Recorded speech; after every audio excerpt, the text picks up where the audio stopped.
Hi everyone, it's Jen Who Cuts Hair. So I've had a request to tell the story about Stacy Grow and I decided to road trip it out to our training out in Chicago last week, and we had quite an adventure getting to Chicago. Well, first off, we just kind of got in the car and we started driving, and we decided that we were just going to stop whenever we were too tired to drive any further. So we leave Harrisburg, Pennsylvania, and we drive for quite some time, and it was about 1:30 in the morning. We decided that, we're getting kind of tired. It's time to stop and rest, and we come to, I do believe it was Sandusky, Ohio, and we pull off, and of course Cedar Point's there, and every hotel was booked except for one, and we were checking on bedbugsregistry.com to make sure that no place had bed bugs. Of course, the one that had an available room had bed bugs, and the last report was the week before we were there. So we're like, oh no, we are definitely not staying here. So we hop back onto the Ohio Turnpike and we drive down to the next exit. We come off the exit and we follow the signs for the hotel, and as we're following the signs, we end up on almost a dirt road. And we come to a hotel that is surrounded by truckers, and we pull up and there's a lady that works there and she's standing outside, and we roll down the window and we're like, hi, yes, do you guys have a room available? And she's like, yes, we have one king size room, and it's available if you guys want to stay. So Stacy and I kind of look at each other and we're like, okay, well maybe we'll think about it. And I looked at Stacy and told her that I didn't want to end up on 2020 tonight and have my friends come looking for us. She also asked me if I had the app on my phone that would locate you if you ever went missing. So we decided, again, staying the night there, and again, we hop back onto the Ohio Turnpike and drive to yet the next exit. We drive down and we come to the next exit, and luckily there were tons of hotels. And by this time it was about 2:30 in the morning, and we stop at a couple of the hotels. The one was a Holiday Inn, and they had a wedding party going on, and of course there was not a parking spot, and we're like, there's no way they're gonna have a room. So we decided to drive to the hotel across the way, and it was the Quality Inn. And I was the passenger in the car, so Stacy was driving. So I hop out and I run in to the lobby of the Quality Inn, and there was nobody at the desk. So I started to look around and I was like, what the heck? What is going on? Where is everyone? And the desk was really high. Like, it was like this, so I would have to like stand on my tippy toes to look over. Well, behind the desk was a flat screen TV, and it sat down lower.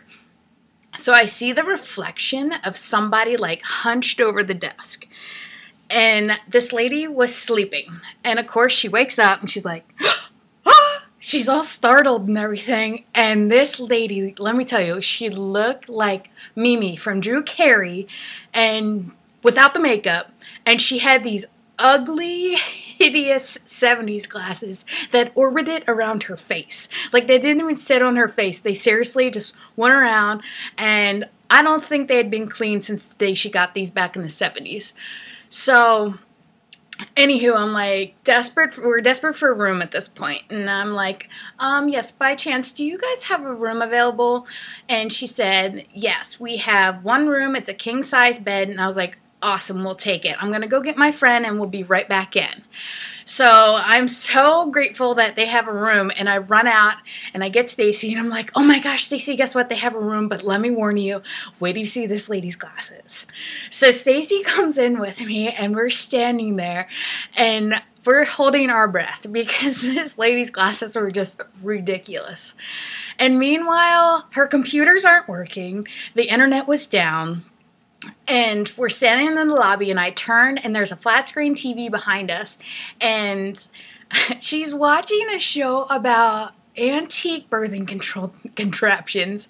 And I'm like, good Lord, no wonder why this lady is asleep. Like, what is she watching? So after about like a half hour, she finally like gets our information. And my credit card wasn't going through because the internet connection was down or whatever. So she photocopies my card, which, by the way, is highly illegal. And she said, since I couldn't scan your card, I'm going to keep this with me and we'll ring you out in the morning. By this point, I was like, I don't care, whatever. Just please give me the keys to the room. We're so tired. So we go and we park the car, and we didn't even take our luggage into the room because we were just that exhausted, and we were like, we'll come out in the morning, we'll get our stuff before we shower, and just pack up the car again before we leave. So we walk in, and we're walking down the hallway, and we come to our room, and we open up the door, and it is so cold in our room. I mean, so cold that there is condensation on the outside of the window. So Stacy is fiddling with the AC, like trying to get it to a good temperature. And of course, me being anal like I am, I decide to check for bed bugs, which I pull back the sheets really fast. And I go, oh yeah, Stacy! There was blood all over the sheets of the bed. Like, no lie, it looked like someone was murdercated in our bed. So I am laughing so hard, and Stacy's dying, and I was like, there's no way we're staying here. Get out. We gotta get out of this room. Like, oh my God, what happened here? So we're walking back down the hallway, and I'm like losing it. I'm holding the wall. I had to stop, and I was holding on to the wall, and I said, Stacy, look, I cannot deal with talking with this lady between her glasses and the blood on the sheets. I'm gonna lose it. Like, this is our life right now. This is crazy. So we get up, and Stacy politely tells the lady, yeah, we're not gonna stay here because there's blood all over our sheets. And the lady looks at us and goes, ah. Like, she's disgusted by us. And I'm like, wait, excuse me, there's blood on the sheets of our bed. So we gathered, like, all of the paperwork and everything, and we're like, she's like, the credit card never went through. I'm like, thank God. So we go across the street, and there's a Holiday Inn Express. And when we walk in, there's a security guard sitting at the door. And I'm like, oh, thank God we're in the right place. They have a security guard. Meanwhile, I am still laughing to the point that I can't even talk to the lady at the desk explaining to her that we need a room. By this time, it's like 3:30, almost 3:45 in the morning. And Stacy, you know, hooks us up with a room and whatnot. And we're walking to our room, and one of the doors to one of the other rooms opens up, and I said, oh my God, Cece, if 2 twin girls walk out of here, I am out of here. Like, I cannot handle any more tonight. But luckily, it was just one of the other guests walking out at 4 o'clock in the morning. So anyways, we finally get into our beds, and we check the sheets for blood, and we're laying in bed, like, just giggling. Like, we cannot believe that this is happening to us. And I told Stacy, I'm just waiting for Ashton Kutcher to like bust through our door and be like, haha, you guys got punked. So anywho, we sleep through the night, we wake up, we shower, we pack the car, and there's a grocery store behind the hotel that we stayed at. And Stacy was like, well, let's stop and we'll get, you know, a thing of water and some snacks for the road. I'm like, awesome, that would be great.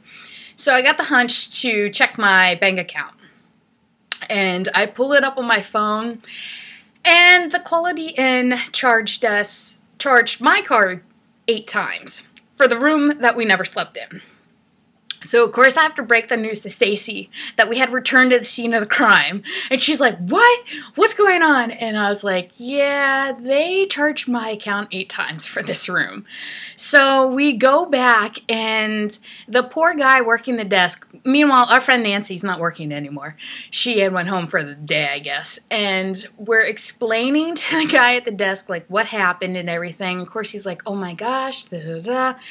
And he was like, I was like, well, is your manager here? And he was like, yeah, he's here, but I'm going to take your name and number. And I go, no, we have to take care of this right now. Like, this isn't $50. Like, this is a lot of money that you guys have taken out of my account.